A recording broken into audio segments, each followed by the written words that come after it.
Hello and welcome to Friday's programme. I'm Ellie Barker. And I'm John T. Messer. Coming up tonight between now and 6:30. Good evening. It's the most controversial presidential visit in years, and today people across the West Country are protesting against Donald Trump. Hundreds travelled to London to take part in a national protest, while across the southwest demonstrations are taking place this evening. In a moment we will go.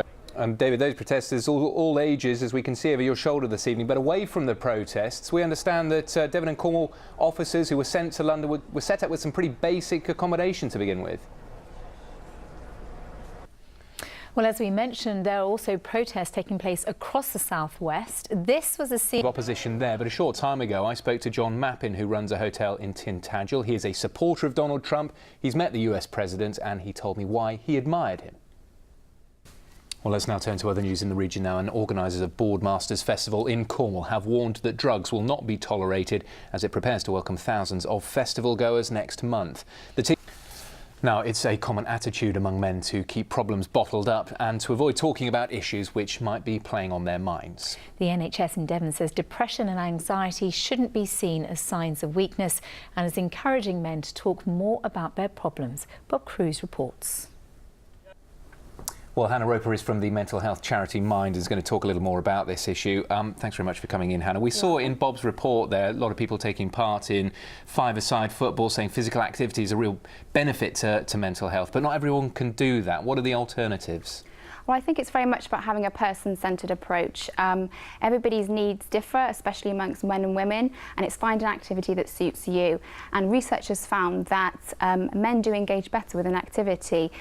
So local minds all across the country actually offer a variety of wellbeing groups where men can come along and partake in a variety of activities, for instance woodwork, and help start those conversations that potentially could save lives. Now, depression, anxiety, it is an illness. Now, we don't judge somebody if they have a bad leg. Why is this still the message? Why is it still not getting through? Why is this illness treated so differently?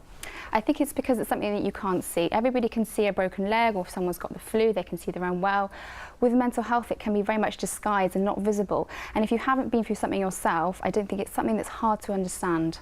And I think a lot of people always say, if you are suffering or you think you're feeling that you need help, to talk about it. How important is it as well for friends to ask their friends if they're not feeling too great, to kind of start that conversation rather than waiting for them to come forward? It's so important. Early intervention is the key, and we as a society need to build our confidence in asking those questions and become approachable and taking those steps to reduce that stigma around mental health. So what should friends or family, if they're concerned about someone, what are the sort of signs they should be looking for?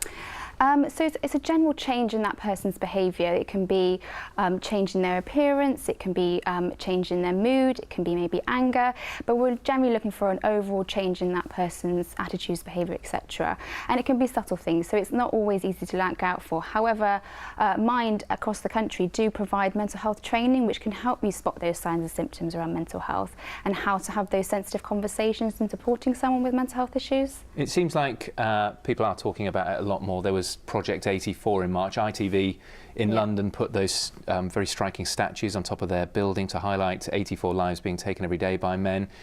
Is that enough? Are we talking about it enough, do you think? I think a lot of headway has been made, and I think with sports stars, celebrities and even the Royals campaign has really made an impact. However, we still have a long way to go, and it's about normalising these conversations across the public, and that's what we need to do as a charity, is try and reduce that stigma and discrimination around mental health and start normalising those conversations around it.